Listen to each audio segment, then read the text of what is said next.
What up, what up, what up, ladies and gentlemen, boys and girls? This is a different, but still in all the same edition of the Charles Coleman podcast. Super excited to welcome you to what is our actual season one finale. We started this idea as an idea, and look at us now, 27 episodes deep into the end of season one. And I could not have done it without these special people who you see joining me today. We've got the entire dream team in the building. We got the whole family out here on the virtual couch.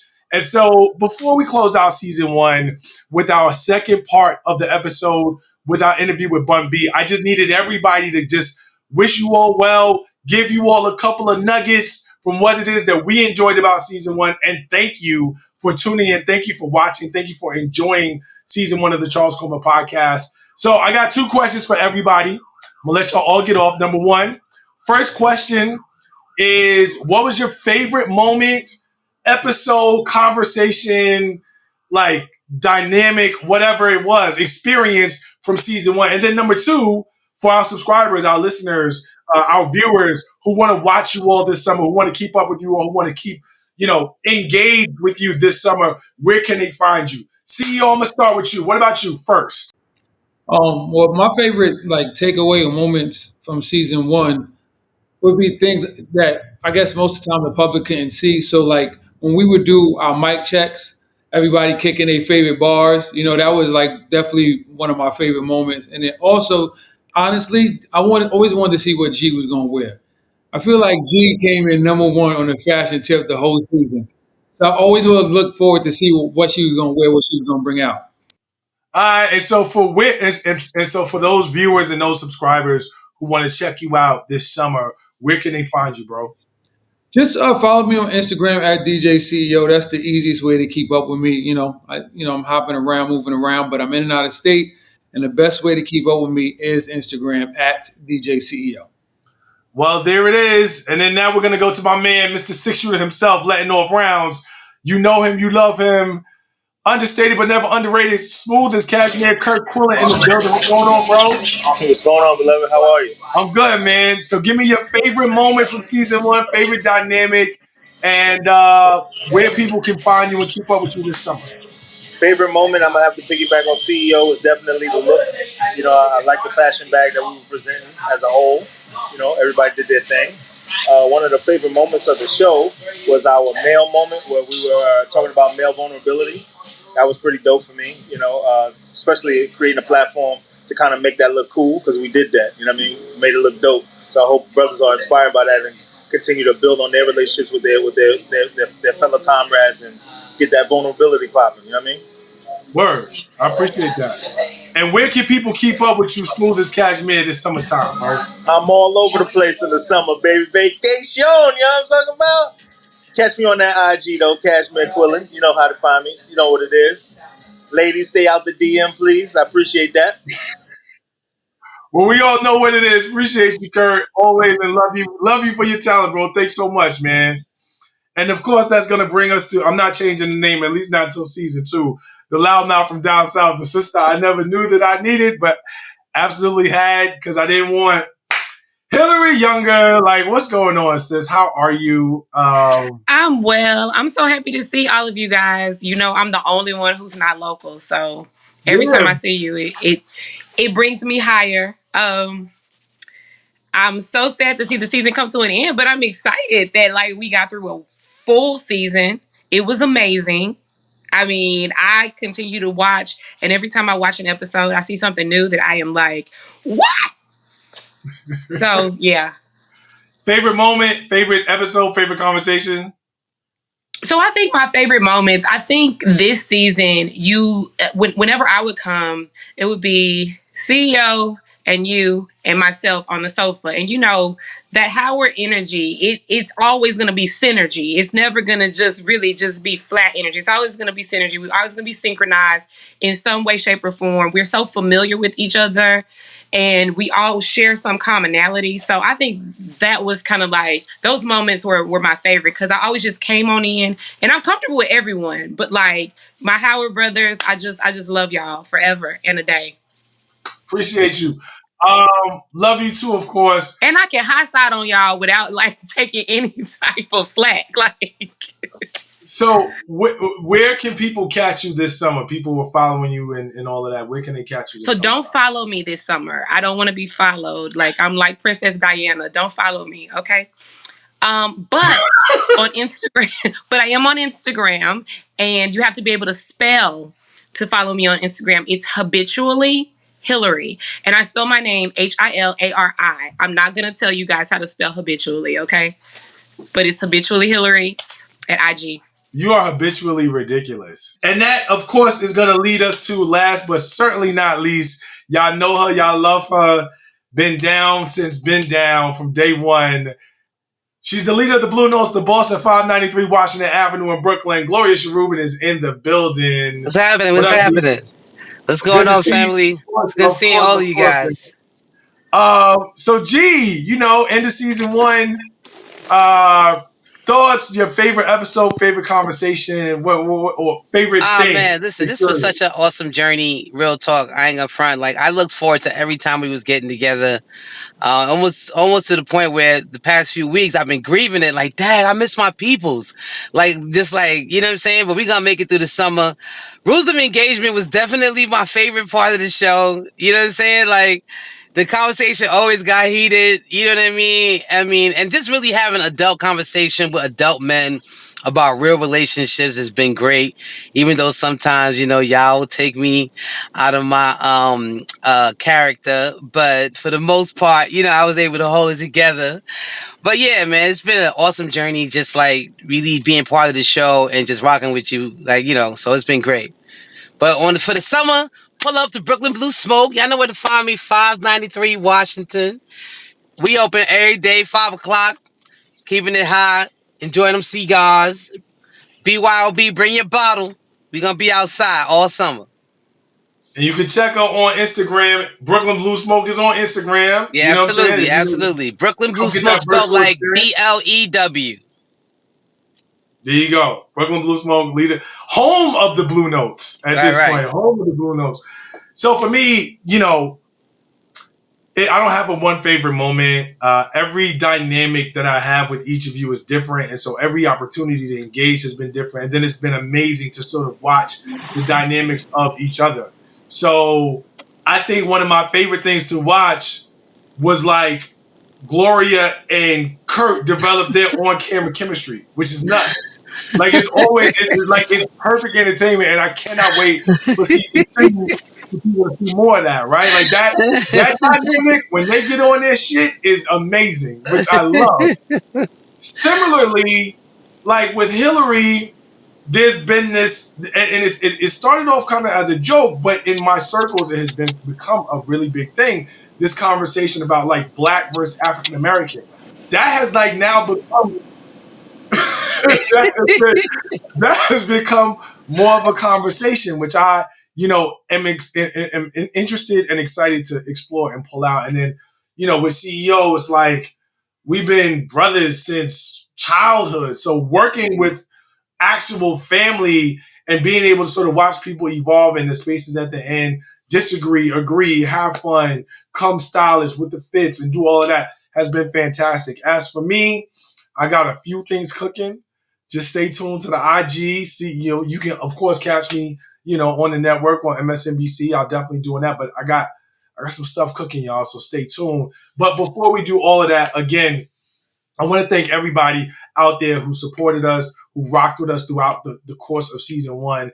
And I'm super glad to have brought you this amazing product along with all of these other people on the team. So make sure you stay tuned. We may be dropping new stuff during the summertime, stuff that you haven't seen, behind the scenes stuff, super exclusive stuff. So stay tuned. But for right now, we're going to get into part 2 of our amazing conversation with Bun B, actually in the couch on the Charles Coleman podcast. But until then, we'll see you soon. Peace. One thing that I've heard you say, and you've really been intentional about living this, is just being open to other things that you are called to do beyond what you may want to do. I know that you talked to, shout out Talib Kweli. I know you talked to him about that on one of your conversations with him. I see this as a very consistent example of that. I talk a lot about there being no retirement plan for MCs because of the age of hip hop in terms of like, it really hasn't even had a full life cycle in terms of just its youth. No, it's still very young. It's still very young, right? So I think people are figuring out, both fans and sometimes artists are figuring out, what does hip hop look like at this stage in my life for me? How do I, in terms of how I engage the culture? And what I find interesting is it's not the artists that have as much trouble, because you look at like Cube with Big 3, you look at all the different ventures that you've gotten into, you look at Snoop and everything that he's into, and artists are finding different ways to continue to express themselves, to continue to use the platforms that they built to do other things after just straight making music, you know, even if they may still be nice, even if they still may perform, even if they still have the hunger for their core artistry. I think it's actually fans that don't know what to do. Like, as they get older, I think fans don't know how to engage the culture the way that we were brought up to. As we get older, what do you say to those fans? Well, I mean, hip hop has always been your lifestyle conduit, right? And the problem is that as we get older and we start to look to transition and other things, we have to be careful to not leave the culture behind, right? The idea of Jay-Z doing an album in 2023 has nothing to do with Jay-Z making money off of an album. It's about showing cultural relevance, right? It's about bringing in these companies that we used to promote for money that we now own, right? Using our platform to further those business ventures, but then also show how to age gracefully. That part. And that's the part, like, if you say, right, if you were to ask someone, is it a good idea for the culture to have a grandfather out here making new music in hip hop? Most people will be like, a lot of people will be like, a granddad? I don't really know. Until it's you.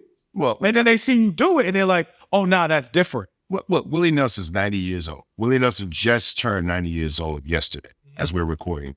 No one questions whether or not Willie Nelson should be doing this, right? The reality is that Willie Nelson does still do music, but he does music as he's always done. As we get older, right? As artists, right? Embrace aging, right? We have to embrace maturity, right? That's the point. There's nothing wrong with a grandfather making rap music. There's nothing wrong with a grandfather putting on some Jordans and a hoodie and making rap music. A grandfather should not be making drill music, right? Like, if you still want to make music, you should not be trying to pick up new fans.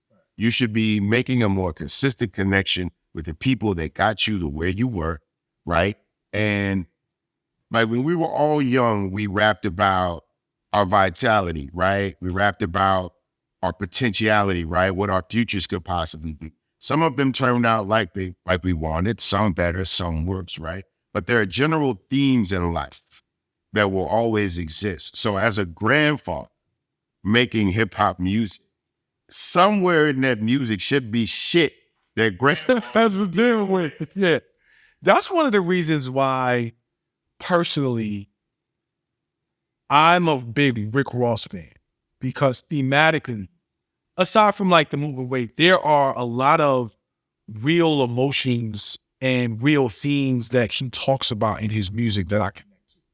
Just as like from a grown man space, like, you know, just different records that he's made. And it's that way with a lot of artists. And I'm glad you said what you said, because you look crazy being in the game for 10, 15 years, 20 years, 25 plus years, and rapping about a space that you ain't been in since like your second album. You learn nuts. You look nuts. Right. So look, there are certain things that you can still reach back to, right? And you can talk about these things in the past tense. Correct. If you still want to deal in that content, right? Then now it has to be like, as I look back, right? You know what I'm saying? I look back at what I did, and, you know, I used to be out here doing this, and I can still move around based on my reputation, but I'm not necessarily putting my reputation on the line as I used to.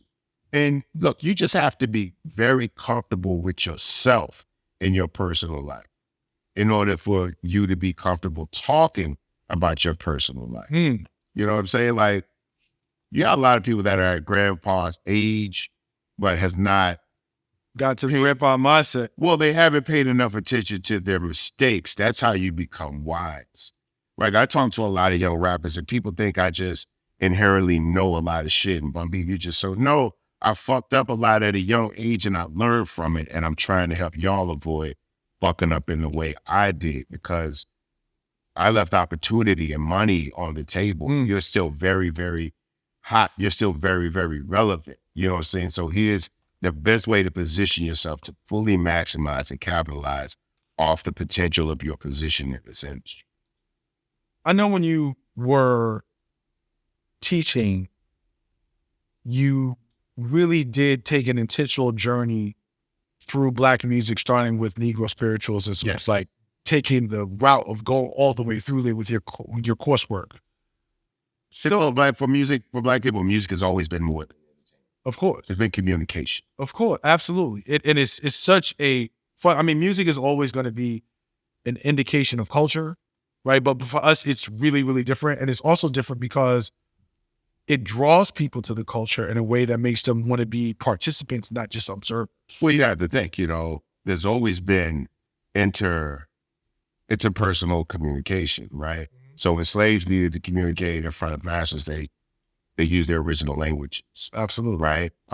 As we became free and moved into the world, typically we use religion as code, right? So, and then hip hop was always coded messaging. So, absolutely. So that's always been our method of communication in Black America, right? I mean, the cipher, breakdancers in the circle is no different than when the African tribes used to dance in the circle to, show who they were. I'm from this tribe. We are strong. We are powerful. We are many. We are, all of these different things. And now it's all self-expression. It's reclamation of the physical. It's also, my mom talks about this a lot. She's a career educator in English. This is where I get my gift of words from. And her thing is always, in our community, the best talker wins. Oration is a thing in terms of just how we communicate, because we did not have the benefit of the written word in slavery. We had to learn how to excel in terms of the oral communication, and music is such a conduit to that, which is why you see all the way today, in terms of the core of what an MC is, I'm better than you. Or it's competitive in that way. I can manipulate this language better. That's what it's really been about. So when you talk about the smartest people leading, it's because they are the most learned, they are the most read. And in the earliest days of Black America, books were banned, education were banned, right? So those of us that choose to be more informed, that choose to be more engaged, are drawing from that, from our ancestors, right? That is initially your place, is to learn as much as you can about this surrounding, which is not meant for you to thrive and exist bountifully in this world. You have to be smarter. You have to be smarter than anyone you come across, and smarter than anyone would ever give you credit for. Given that evolution that you've watched, and given its importance to the culture and to us as a people, to Black people, the evolution of music and how so intertwined it is with who we are, our identity and our culture, are you at all concerned as to where we are now? And where do you think we're going? I've always been concerned, and I always will be concerned. But we have to be careful not to concentrate on the worst of us. You know what I'm saying? We have to build up the best of us. The reality is that Black people are such good survivors, right? So a lot of times we look at the music industry and we'll be like, why is this person famous? This person is not talented at what they do. They may not be, but guess what? They came to work prepared. A lot of people with talent assume, right? If you're a really, really good singer, the assumption is that at some point somebody's going to recognize it and put you out there, right? So those type of people sit at home waiting for Ed McMahon, rest in peace, to come knock on the door and tell them they won America's Clear House, right? I never got one of them visits. I'm still waiting. But for the others that don't have that talent, right, that don't expect anyone to come and knock on their door and make them famous, they have to come prepared. They have to come ready to open that bitch and close it. You know what I'm saying? And that's why those people get further in life, because they can't rest on it. They have no laurels to rest on. Mm-hmm. You know what I'm saying? So when these people succeed, people look at it and be like, well, why did they make it? Because I know so-and-so that works at so-and-so, he's better than that. Why? Right. Because instead of sitting there working with you, he never took the risk. For some of us, success is actually an option. Succeeding in life is an option, because if I don't, there's enough for me to fall back on to still be okay. And for some people, there's no plan. So for some people, I can't go back. Like every now and then you meet a person in life, and you're like, man, why are you doing this? Why are you? I can't go back. If you knew where I came from, if you knew where I laid my head, if you knew where I expected love to come from, you wouldn't need. You know what I'm saying? And so I try not to be judgmental in my older years, because I really don't know what the struggle has been for some people. That's real shit. But at the same time, there are other people that simply could give a fuck, right? Like there are people who have to work very hard to make it to an NBA team. Yep. And then there are people that are born to grow into 6'7" height, 25 pounds of sheer athleticism. And it was laid out to them since sophomore year of high school, right? If not early. Right. They knew, this is where I'm going. So there are a lot of people in this culture that were undrafted. That's just the reality of it. And some of them found success and some of them didn't, just as those that were drafted. There is man, this has been such an amazing conversation. Jesus Christ. There is a phenomenon now. It's always a conversation, right? Like, who's in your top 5, just at a third. So now you see all these lists that come out. You know, everybody got a list. Yes. Somewhere they come from everywhere. And I feel like a lot of times lyrically, I honestly would listen to you, and I have my favorites. I really do like people who, as you said, and as you have frequently talked about, are able to really get into the English language and manipulate. So like for me, Fonte from Little Brother is one of my favorites. Black Thought is obviously one of my favorites. You're one of my favorites. When these lists come out and your name isn't among the top 5, 7, 3, whatever, where you may think it should be, at this point in your career, do you care? Does it bother you? Do you think about it? Does it motivate you? Does it register? I only really wanted the appreciation of my fans and the respect of my peers and contemporaries. Fair. If I'm not on, let's say, Journalist A, right? Journalist A says, I've been writing in music for 20 years. I've heard it all. I've seen it all. And this is who I think are the best that have ever done it. Why would I get upset with Journalist A? Because it doesn't say my name. I don't even know who the fuck Journalist A is. Could there possibly be room for the fact that just because he didn't rate you doesn't mean that you're not who you still are? Like, the reality is that if I need this person to say I'm one of the greats, I've never felt great. That's a real thing. I've been walking through this whole thing carrying insecurity as a chain around my neck, and you thought it was you. You know? And so for me, would it be good to be appreciated? Yes. Right? But I mean, if somebody's from Delaware or Seattle, right, or Illinois, and just don't have the same cultural frame of reference for what I do, could I really get mad at them for not appreciating what I do? Is there room to say maybe these people really never had the right entry point for what you do?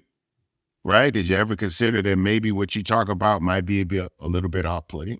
Everybody doesn't come to this culture for the same thing, right? And we can all appreciate who's in the culture, but everybody's got their favorite. I could sit here and name 5 favorites, and your comment section will blow up because I didn't say this person, and that person. And to be honest, if you asked me who my favorite rapper was in 95, would that still be the same favorite rapper in 2003 to 2009, 2015? There are amazing artists coming in every year. Imagine if you asked me who the top rappers of all time were before Kendrick Lamar became a rapper, right? This is different. And then after. It's a whole different process that you go through in terms of looking at that. And who's to say that I represent the majority? I represent me, right? You asking me who are my top 5 favorites, right? I'm going to tell you who my favorites are. Why would you get mad at who my favorites are? Right. If I ask you what are your top 5 meals and you say liver and onions, man, fuck liver and onions, man. That shit is gross. It's disgusting. You ain't got nothing. How dare you talk about liver and onions when fried chicken is right there in front of you? You ain't got to eat it, bro. It's all right, my boy. We're all beholding beauty, bro. We're all beholding beauty. And every single human being has a different definition of fine. Right. He's fine. She's fine. You know what I'm saying? We all got a different. So if you marry a woman that I don't think was bad at it, should I tell you that? Should I be like, I don't think you should marry her? Why? I think you could do better. In what way? I think you could bag a pretty broad than that. Really? Do you think the reason I'm marrying this woman is only because she's good looking? Like, is that it? You know, look, don't make decisions for my life based on what you would do if you were me. As entertainers and people of influence, we get a lot. I get a lot. And there are certain expectations that people just throw on me. Certain assumptions that people just, cover me with. So they want to put jackets on me all the time, and I just simply won't be boxed in like that. You cannot tell me who I am, what I represent, and why I do. I will tell you, and then you can like it or love it, hate it. I really don't care because I'm determined to leave this world having been who I was. I love it. We have had an amazing conversation. This has just been beyond my wildest dreams in terms of like what our discussion is. But before we get out of here, there's one question I gotta ask. So I play this game on the show. It's called Life or Death Hip Hop Karaoke. Okay. And so it's always the idea is somebody you have near and dear is in trouble, and they say you got 3 verses from 3 different songs, 3 different records, 3 different artists. You can't do one of yours, obviously. From any MC, any song, any record, what are your 3 verses? Then you have to get every word right to save this person. Every single word right. You cannot get wrong in the verse. From 3 different songs, 3 different artists. What do you got? You know you're not gonna mess up. They're gone. Really? They're gone. Damn, what? They're gone. And if it's not me, they're gone. Oh shit! I'm just being painfully honest. I've never heard this one. There's no way I'm gonna get every single word right. I performed last night. Yo, all the shit. And dropped the ball 3 times. But it's always in a way that, you have to be like the most hardcore Bun B fan. You have to know my music the way that you're asking me to know someone else's music in this scenario to know that I fucked up. So no, they're out of here. They're out of here. And I'm so sorry. I apologize. If my wife's cat life counted on it, she's out of here. Why?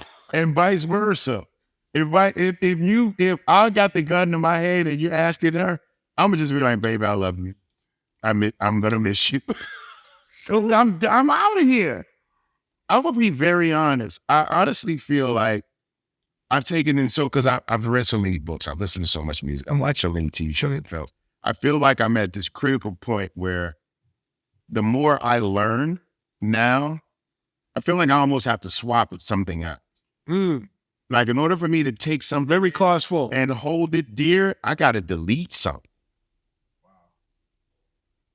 I think I could get your verse from Murder, like the second joint. Like, I think I could get that. Like, me too. Well, yeah, that's what I'm trying to say. I mean, I could probably, on a good day, I got to do the whole song. one verse. Maybe I ain't no joke.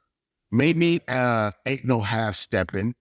That's actually my go-to karaoke song, right? Like, but it gets tricky. And like, there's some bars in there that Kane just doubled up. Like, he gets tricky, but anyway. And it may be, What's My Name by Snoop.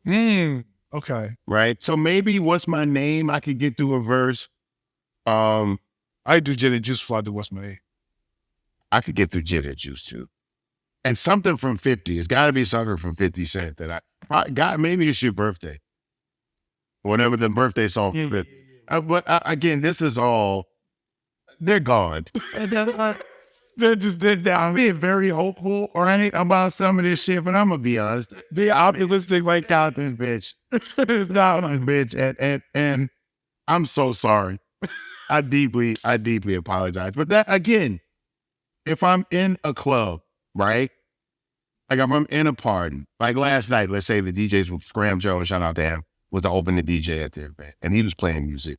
And he's going from Mobb Deep to Biggie to Wu-Tang. Now, in the midst of that, right, as I'm in that vibe, right, and this music starts to affect my subconscious and things come from the medulla to the frontal lobe, it'll put me back in that time, right? Like the vibe of the room could put me back, oh shit, I forgot about that song. And maybe in the midst of some shit like that, right, I could tap right into it and get it. But it's just cold. But if you put a gun to the truck right now, it's just all off the rip. Tanisha, I'm sorry. He ain't coming home. He ain't coming home. And I'm so sorry for him. If I had a gun in my head, like maybe in a much more relaxed setting, I could probably. You did, but in a karaoke setting, I could probably make it work. But then karaoke comes with lyrics, don't. Some of them do. Some of them, sometimes like some people do like trap karaoke. No, trap karaoke doesn't. Trap karaoke is playing anthems, right? Like every song in trap karaoke is an anthem. Facts. It's an anthem. So, well, Truck, you be out of here. But we about to get out of here. My man Bun B has been in the building. This has been an amazing Black Brilliance branded conversation right here on the Charles Coleman Podcast. This is why you tune in. Can't say enough to thank both Bun B and Mayor Turner who threw the alley-oop. I really, really appreciate y'all. Peace.